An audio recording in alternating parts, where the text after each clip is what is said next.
Assalamualaikum warahmatullahi wabarakatuh. Perkenalkan, nama saya Lisa Umami, saya mahasiswi Pendidikan Kewarganegaraan di Universitas Pendidikan Indonesia. Nah, pada kesempatan kali ini saya sedang melaksanakan PPLSP atau Program Pengalaman Lapangan Satuan Pendidikan di SMA Negeri 1 Bojong. Dan saya di sini membantu mata pelajaran Pendidikan Pancasila dan Kewarganegaraan yang diampu oleh Ibu Evi dan Pak Bima.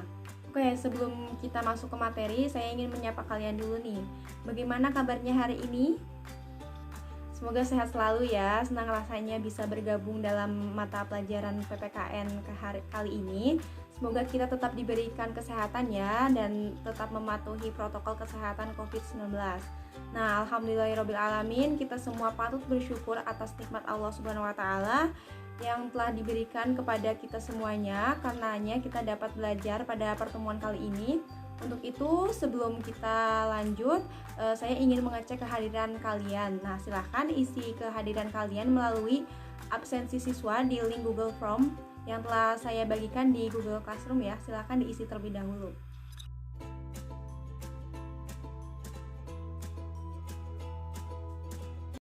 Baik, pada pertemuan ini kita masuk di bab 3, yakni dengan materi kewenangan lembaga-lembaga negara menurut Undang-Undang Dasar Negara Republik Indonesia tahun 1945. Sebelum kita masuk ke kewenangan lembaga-lembaga negara, kita akan membahas mengenai suprastruktur dan infrastruktur politik di Indonesia. Oke, bisa dilihat ya, di sini ada peta konsep mengenai sistem politik di Indonesia. Di dalam sistem politik terdapat dua unsur, yakni suprastruktur politik dan infrastruktur politik. Suprastruktur politik dikatakan pula sebagai mesin politik resmi di suatu negara yang dijalankan oleh lembaga-lembaga negara. Siapa sih lembaga-lembaga negara itu? Lembaga-lembaga negara itu dibagi atas 3 kekuatan, yakni ada lembaga legislatif, lembaga eksekutif, dan lembaga yudikatif. Di dalam infrastruktur politik ini terdapat 4 kekuatan umumnya. Yang pertama ada partai politik, kedua ada kelompok kepentingan, ketiga ada kelompok penekan, dan terakhir ada media komunikasi politik. Untuk lebih jelasnya kita bahas satu-satu ya. Yang pertama ada suprastruktur politik. Nah, selanjutnya di sini ada beberapa definisi sistem politik menurut para ahli. Yang pertama ada David Easton, kedua ada Robert Dahl, ketiga ada Jack Plano, dan terakhir ada Rusadi Kanta Prawira. Nah, dari pengertian yang telah kalian pahami terkait sistem politik, dalam menjalankan sistem politik dalam suatu negara diperlukan struktur lembaga negara yang dapat menunjang jalannya pemerintahan. Nah, mesin politik ini atau struktur politik ini sebagai mesin politik resmi di suatu negara merupakan penggerak politik yang bersifat formal. Dengan kata lain, suprastruktur politik merupakan gambaran pemerintahan dalam arti luas yang terdiri atas lembaga-lembaga negara yang tugas dan peranannya diatur dalam konstitusi negara atau peraturan perundang-undangan lainnya.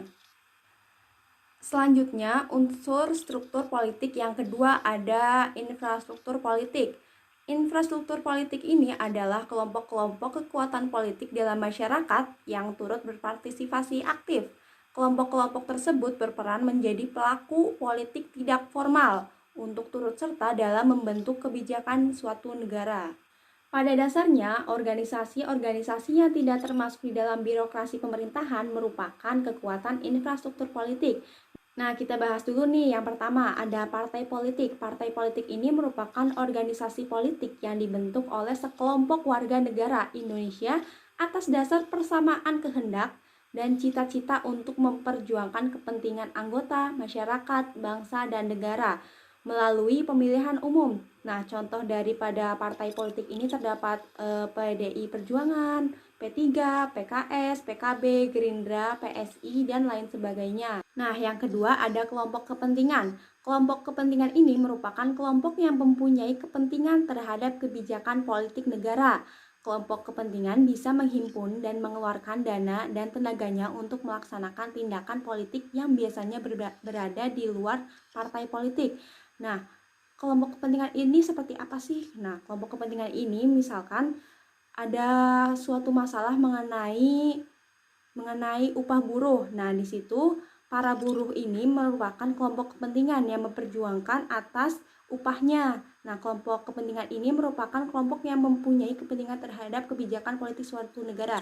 Jadi buruh tadi itu merupakan kelompok kepentingan yang memperjuangkan terkait upahnya. Kemudian yang ketiga ada kelompok penekan atau pressure group. Kelompok penekan merupakan kelompok yang memperjuangkan keputusan politik berupa kebijakan publik yang dikeluarkan pemerintah. Kelompok ini biasanya tampil paling depan untuk menciptakan pendapat umum yang mendukung keinginan kelompok mereka, misalkan dengan berdemonstrasi, melakukan aksi mogok, dan lain sebagainya. Nah, contoh daripada kelompok penekan ini merupakan mahasiswa, buruh, dan lain sebagainya. Misalkan mahasiswa melakukan aksi berdemonstrasi untuk menuntut terkait Omnibus Law dan buruh menuntut terkait upahnya. Kemudian yang keempat ada media komunikasi politik. Media komunikasi politik ini sebagai sarana atau alat komunikasi politik dalam proses penyampaian informasi dan pendapat politik secara tidak langsung, baik terhadap pemerintah maupun masyarakat pada umumnya. Nah, contoh daripada media komunikasi politik ini terdapat koran, TV, radio, media sosial, internet, dan lain sebagainya. Di zaman digital saat ini, media sosial dan internet merupakan media komunikasi politik paling utama. Nah, kita sudah mengenal terkait suprastruktur dan infrastruktur politik. Selanjutnya, kita harus mengenal juga lembaga negara dan kewenangannya. Di sini terdapat struktur lembaga negara sebelum amandemen. Yang paling atas terdapat Undang-Undang Dasar 1945 yang merupakan Konstitusi Negara Indonesia, kemudian di bawahnya MPR atau Majelis Permusyawaratan Rakyat, kemudian di bawah MPR terdapat lembaga-lembaga resmi negara, yakni DPR atau Dewan Perwakilan Rakyat, Presiden, BPK atau Badan Pemeriksa Keuangan, DPA atau Dewan Pertimbangan Agung, serta MA atau Mahkamah Agung. Nah, kemudian juga terdapat struktur lembaga negara setelah amandemen.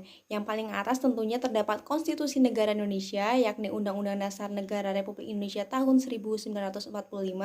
Kemudian di bawahnya juga terdapat lembaga-lembaga negara yang kewenangannya diberikan langsung oleh Undang-Undang Dasar Negara Republik Indonesia tahun 1945, yakni terdapat KPU, BPK, Bank Sentral, kemudian eksekutifnya terdapat presiden, kemudian juga terdapat di legislatifnya ada DPR, MPR, DPD, kemudian di yudikatifnya terdapat MA, MK, dan KY. Nah, di dalam BPK atau Badan Pemeriksa Keuangan terdapat di bawahnya itu terdapat perwakilan BPK setingkat provinsi. Kemudian di presiden ini terdapat di dalam presidennya ada staf-staf yang membantu presiden, ada Kementerian Negara, kemudian Dewan Pertimbangan, ada TNI Polri juga. Ini merupakan juga lembaga negara yang kewenangannya diberikan langsung oleh Undang-Undang Dasar Negara Republik Indonesia tahun 1945. Nah, di setingkat ada setelah pusat itu terdapat otonomi daerah. Nah, di dalam otonomi daerah ini terdapat juga ada pemerintah daerah setingkat provinsi yang dikepalai oleh gubernur dan diawasi oleh DPRD. Kemudian di bawah provinsi juga ada setingkat kabupaten atau kota. Nah, di sini ada pemerintah daerah kabupaten atau kota yang kepala pemerintahannya itu terdapat bupati atau wali kota jika di kota, kemudian juga pengawasnya terdapat DPRD. Kemudian di dalam yudikatif itu terdapat MA. Nah, MA ini merupakan badan-badan lain yang fungsinya berkaitan dengan kekuasaan kehakiman. Nah, di dalam MA dan MK ini terdapat lingkungan peradilan umum, lingkungan peradilan agama, lingkungan peradilan TUN atau tata usaha negara. Nah, untuk lebih rincinya, saya jelaskan pula mengenai lembaga-lembaga negara di Indonesia. Yang pertama itu ada lembaga negara yang kewenangannya diberikan langsung oleh Undang-Undang Dasar Negara Republik Indonesia tahun 1945. Nah, di sini itu terdapat presiden dan wakil presiden tentunya, kemudian ada Majelis Permusyawaratan Rakyat, ada DPR atau Dewan Perwakilan Rakyat, kemudian DPD atau Dewan Perwakilan Daerah, BPK atau Badan Pemeriksa Keuangan, ada MA atau Mahkamah Agung dan MK, dan juga ada KY atau Komisi Yudisial. Kemudian yang kedua terdapat pejabat setingkat menteri. Nah, pejabat setingkat menteri ini merupakan salah satu unsur di dalam struktur organisasi pemerintah pusat. Pejabat setingkat menteri ini merupakan pejabat negara yang berkedudukan langsung di bawah presiden dan bertanggung jawab langsung kepada presiden. Terdapat 5 unsur di dalam pejabat setingkat menteri. Yang pertama ada Jaksa Agung, kemudian Sekretaris Kabinet, kemudian Kapolri, ada Panglima TNI, dan terakhir ada Kepala BIN. Selanjutnya akan dijelaskan ya. Yang pertama itu ada Jaksa Agung. Jaksa Agung ini merupakan pemimpin Kejaksaan Republik Indonesia yang dipilih dan bertanggung jawab langsung kepada Presiden. Kejaksaan Republik Indonesia merupakan lembaga negara yang melaksanakan kekuasaan negara khususnya di bidang penuntutan. Kemudian yang kedua terdapat Sekretaris Kabinet. Nah, Sekretaris Kabinet ini merupakan pemimpin Sekretariat Kabinet. Sekretariat Kabinet merupakan lembaga pemerintah yang berkedudukan di bawah Presiden. Mereka bertanggung jawab langsung kepada Presiden. Sekretaris Kabinet bertugas memberi dukungan staf dan pelayanan ke administrasi negara kepada Presiden selaku kepala pemerintahan dalam menyelenggarakan kekuasaan pemerintahan negara. Terdapat Kapolri atau Kepala Kepolisian Negara Republik Indonesia. Kapolri adalah pemimpin Kepolisian Negara Republik Indonesia dan penanggung jawab penyelenggara fungsi kepolisian. Fungsi kepolisian mencakup salah satu fungsi pemerintah negara di bidang pemeliharaan, keamanan, dan ketertiban masyarakat, kemudian penegakan hukum, perlindungan, pengayoman, dan pelayanan kepada masyarakat. Keempat adalah Panglima TNI. Panglima TNI merupakan jabatan pemimpin Tentara Nasional Indonesia. Pemimpin Tentara Nasional Indonesia ini diangkat dan diberhentikan langsung oleh Presiden dengan persetujuan DPR. Nah, dalam melaksanakan tugas dan kewenangannya, Panglima TNI bertanggung jawab langsung kepada Presiden. Selanjutnya, yang kelima, pejabat setingkat menterinya adalah Kepala BIN atau Badan Intelijen Negara. Nah, Kepala BIN ini merupakan pemimpin lembaga pemerintah non-kementerian Indonesia yang bertugas melaksanakan tugas pemerintah di bidang intelijen. Selanjutnya ada lembaga pemerintahan non-kementerian. Lembaga pemerintahan non-kementerian dahulunya merupakan lembaga pemerintahan non-departemen. Nah, lembaga ini merupakan lembaga pemerintah pusat yang dibentuk untuk melaksanakan tugas pemerintahan tertentu dari Presiden. Ada beberapa lembaga pemerintahan non-kementerian, ada LIPI, LAN, Lemhanas, dan ANRI. Yang pertama ada LIPI atau Lembaga Ilmu Pengetahuan Indonesia. LIPI ini bertanggung jawab melaksanakan tugas pemerintahan di bidang ilmu pengetahuan sesuai ketentuan peraturan perundang-undangan yang berlaku. Kemudian yang kedua ada LAN atau Lembaga Administrasi Negara. Lembaga Administrasi Negara ini didirikan tahun 1957 berdasarkan Peraturan Presiden Nomor 57 Tahun 2013. LAN atau Lembaga Administrasi Negara mempunyai tugas melaksanakan tugas pemerintahan di bidang administrasi negara sesuai ketentuan peraturan perundang-undangan yang berlaku. Ketiga, ANRI atau Arsip Nasional Republik Indonesia. ANRI ini dibentuk berdasarkan Undang-Undang Nomor 7 Tahun 1971 tentang ketentuan-ketentuan pokok kearsipan.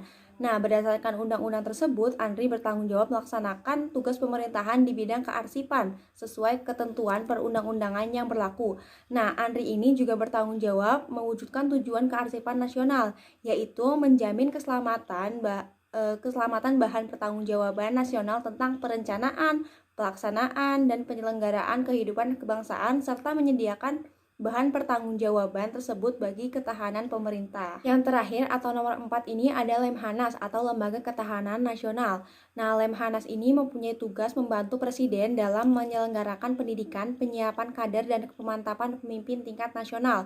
Nah, Lemhanas ini berfungsi untuk mendidik, menyiapkan kader, dan memantapkan pemimpin tingkat nasional melalui segala cara atau segala usaha, kegiatan, dan pekerjaan meliputi program pendidikan, penyiapan materi pendidikan, operasional pendidikan, dan pembinaan peserta dan alumni serta evaluasi. Baiklah, untuk materi mengenai kewenangan lembaga-lembaga negara menurut Undang-Undang Dasar Negara Republik Indonesia tahun 1945, untuk hari ini saya cukupkan. Untuk pertemuan selanjutnya kita akan membahas mengenai tugas, kewenangan, hak, dan kewajiban lembaga-lembaga negara. Nah, silahkan apabila ada pertanyaan bisa ditulis di kolom komentar ya. Nanti kita diskusi bareng. Dengan tentunya mencantumkan identitas, nama, dan kelas serta menggunakan bahasa yang sopan tentunya. Kemudian silahkan untuk pelajaran kali ini kalian membuat rangkuman dan kesimpulan atas materi yang telah saya sampaikan. Nah, marilah kita tutup pertemuan hari ini dengan membacakan hamdalah bersama-sama. Alhamdulillahirobbilalamin. Tetap jaga kesehatan di masa pandemi COVID-19 ya, dengan menaati protokol kesehatan 6M. Nah, terima kasih semuanya. Wassalamualaikum warahmatullahi wabarakatuh.